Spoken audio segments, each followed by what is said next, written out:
아니 진작에 오토바이 운전자 보험은 오토바이를 타는 사람한테 오토바이가 뭔지 아는 사람한테 가입을 하셨어야죠.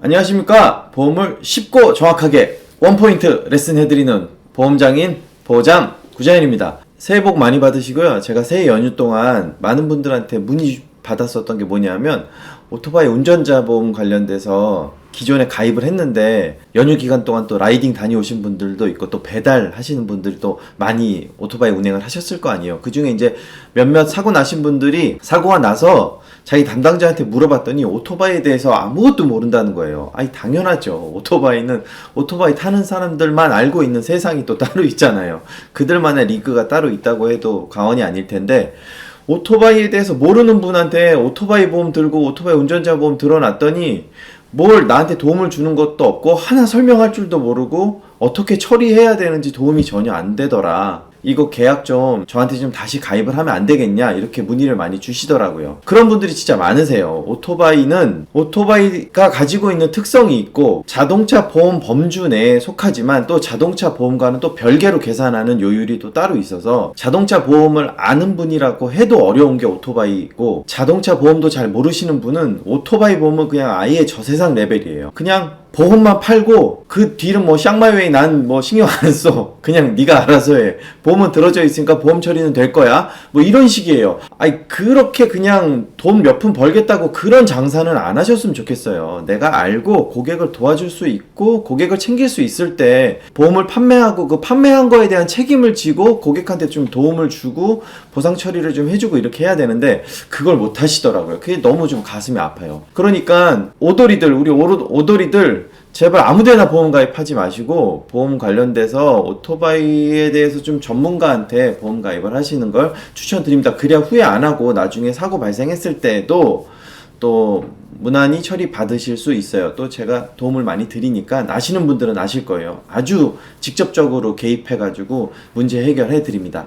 자, 2021년이 돼서 DB손해보험의 오토바이 운전자 보험 업계에서 유일하게 판매하고 있는 이 오토바이 운전자 보험 어떤 점이 달라졌는지 한번 확인해 보도록 하겠습니다. 체크! 자, 상품 보면 DB손해보험 참 좋은 라이더 보험 바뀐 거 이거 바뀌었어요. 보험 21년도 1월에 출시하는 보험이다. 요거 하나 바뀌었습니다. 다른 거 다 똑같아요. 뭐 무해지보험 판매 종료라든지 여러가지 이슈 때문에 보험료 인상이라든지 이런 게 있는데 이륜차 운전자 보험은 그런 변화가 전혀 없습니다. 계약 내용도 좀 간단하게 보시면 제가 다시 한번 리뷰해 드릴게요. 이거는 한 5만원 정도의 설계를 원하시는 분 가정용 오토바이 운전자 기준으로 설계를 해 드린 내용이고요. 이거 기본 계약으로 들어가는 거 뭐 최소한으로 넣었고 얘는 늘리면 늘릴수록 보험료가 다 비싸져요. 나머지는 다 풀로 넣었어요. 연세가 있으신 분이라서 운전 중 사망보험금을 설정하시길 원하셔서 사망보험금 1억원 설정했습니다. 9,500원 밖에 안 해요. 이거 뺄 수도 있어요. 그러니까 이게 지금 좀 전에 운전자 보험이 5만원이었는데 이거 빼면 만원 줄어드니까 4만원이 되겠죠. 그거 참고하시면 되고 후유장애 3,000이 최대예요. 배달하시는 분은 후유장애가 2,000이 최대니까 요것도 좀 참고하시면 될 것 같고 뭐 이륜차 운전 중 입원 일당, 이륜차 운전 중 골절, 상해 수술, 안면 열상. 여기 보시면 제가 다시 한번 설명드리지만 앞에 공통적으로 이륜차 운전 중이라고 명시가 돼 있어요. 이거 명시가 돼 있지 않은 모든 상해보험은 다 이륜차 사고 시 면책이 기본 계약이에요. 우리나라의 모든 보험은 이륜차 운전 중 사고는 면책이다. 이거 되는 보험이 있어요. 뭐 20년 전에 팔았던 보험은 되는 게 있어요. 이런 얘기 하지 마세요. 좀 이야기의 논점을 흐리는 얘기는 안 하셨으면 좋겠습니다. 자, 그리고 제가 이걸 다시 한번 말씀드리는 이유는 모 라이딩 업체에서 이륜차 운전자 보험이다라고 하면서 자기네 그 배달 라이더들한테 운전자 보험을 판매를 했는데 너무나 아이러니하게도 이륜차 운전 중 사고는 면책되는 운전자 보험을 판매했어요. 그러니까 여러분들이 운전자 보험 혹시 라이더분들 중에 배달하시는 라이더분들 중에 우리 업체에서 운전자 보험을 가입을 시켜줬다 하면 그게 DB손해보험 건지 제일 먼저 확인하시고 그리고 거기에 명시되어 있는 상해시의 보장이 이륜차 운전 중 상해시 보상을 해준다라는 게 명시가 돼 있는지 한번 확인해 보실 필요가 있습니다. 이거 사기 계약으로 가입하셨었던 분들 제가 전액 다 환불받아 드렸어요. 오토바이 운전하는 라이더들한테 니네 상해보험 가입시켜줄게 해놓고서는 오토바이 사고는 면책된다 이런 보험을 판매했으니까 그건 당연히 사기 계약입니다. 납입했었던 보험료 전액 환불 받으실 수 있어요. 이거 명심하세요. 안되면 저한테 연락주세요. 제가 해드릴게요.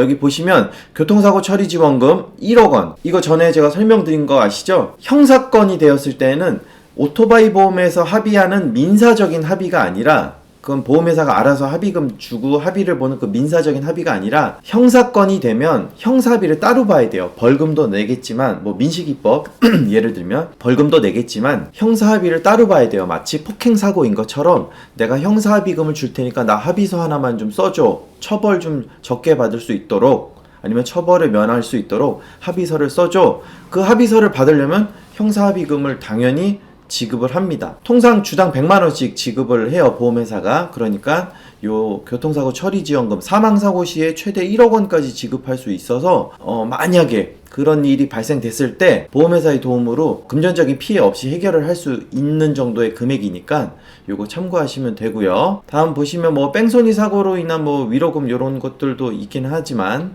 넘기고요. 교통사고 벌금, 요거 민식이법에서 벌금 나오는 거 아시죠? 최대 3천만원까지 벌금 나오기 때문에 교통사고 처리 특례법에서는 2천만원이 최대 벌금이고요. 특정범죄 가중처벌법 민식이법에서는 최대 벌금이 3천만원입니다. 그러니까 최대 벌금은 3천만원까지 되어 있고, 여기 써있네요. 한 사고당 자동차 사고로 인해서 벌금액의 최대 한도는 2천만원이기 때문에 2천만원까지 지급을 하고요. 특정범죄 가중처벌법의 어린이 보호구역 운전은 최대 3천만원까지 벌금이 나오기 때문에 3천만원까지 완벽하게 커버를 해주고 있습니다.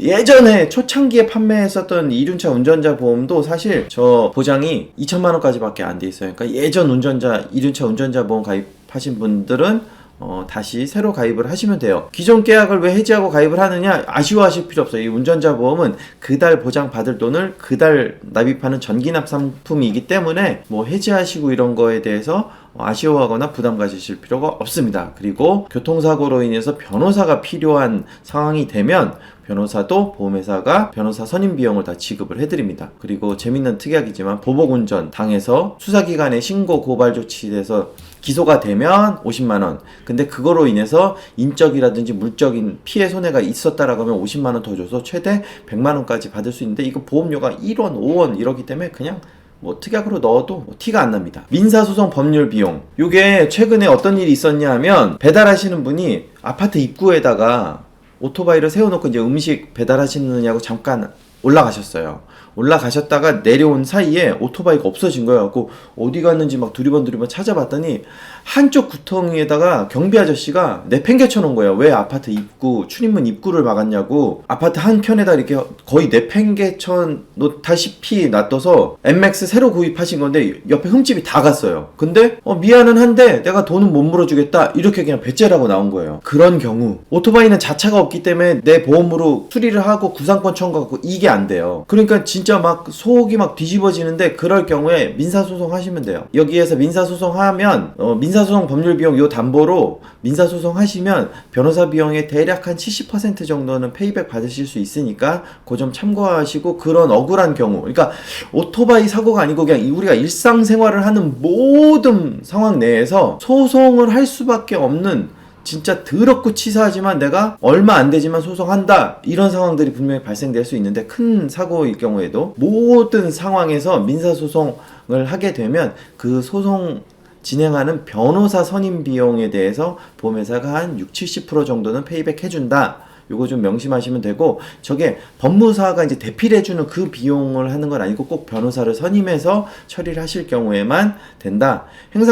행정소송일 경우에도 똑같은 적용을 받고요. 나머지는 이런 뭐 과실치사상 벌금, 업무상 과실 벌금 요 담보도 있으니까 이거 뭐 보험료가 얼마 안 해서 혹여 모르는 사고를 위해서 뭐 10원, 20원, 100원도 안 되는 돈 쓰는 거니까 그냥 다 함께 넣어놨습니다. 이렇게 다 넣었는데도 한 5만원 정도 밖에 채 되지 않아요. 나이가 좀 있으신 분들은 한 이렇게 5만원 정도고요. 좀 어리신 분들도 한 6만원 정도 선에 설계가 되니까 이륜차 타시는 분들 중에 내 몸 다치는 것, 그리고 형사 합의금, 형사적 벌금, 변호사 선임비용 이거 꼭 필요합니다. 우리가 오토바이를 타는 최종 목적지는 주택가일 테고 우리가 다니는 길에 수도 없는 어린이 보호구역 스쿨존이 있기 때문에, 그리고 오토바이 타시는 분 악마의 유혹에 넘어갈 수밖에 없는 횡단보도 신호위반, 그리고 인도주행, 이거 저는 인도주행은 안 하려고 최대한 노력하는데 횡단보도 신호위반은 어떻게 보면 자꾸 이렇게 슬금슬금 기어 나가다 보니까 하게 되더라고요. 그러니까 여러분들도 아마 같은 마음이실 거예요. 자, 요 점 참고하셔가지고 이륜차 보험, 이륜차 운전자 보험은 꼭 오토바이에 대해서 잘 아는 전문가한테 가입을 하셔라. 이 부분 다시 한번 말씀을 드리면서 오늘 영상 마치도록 하겠습니다. 오늘 영상 내용이 좋았다면 구독, 좋아요, 알림 설정은 컨텐츠를 제작하는 저한테 아주 큰 힘이 됩니다. 그리고 오토바이 라이딩 하시는 주변 지인분들한테 제 영상 좀 링크 좀 보내주셔서 오토바이 운전자 보험 꼭 가입하시라고, 오토바이 운전자 보험을 왜 가입해야 되는지 이유를 모르시는 분들이 꽤 많더라고요, 생각보다. 그러니까 제가 이렇게 좀 꼼꼼하게 설명드렸으니까 제 영상 좀 링크 좀 해서 많이 좀 공유해 주시고요. 저한테 가입 문의해 주시는 전화 주시면 제가 꼼꼼하게 설계해서 안내 드리도록 할 거고, 그리고 만약에 사고 발생 시에 어떻게 대처해야 되고 어떻게 보상 처리해야 되는지 제가 다 설명드리고 진행을 해드리니까 요 점 명심하셔서 꼭 전문가한테 가입하시길 바라겠습니다. 감사합니다.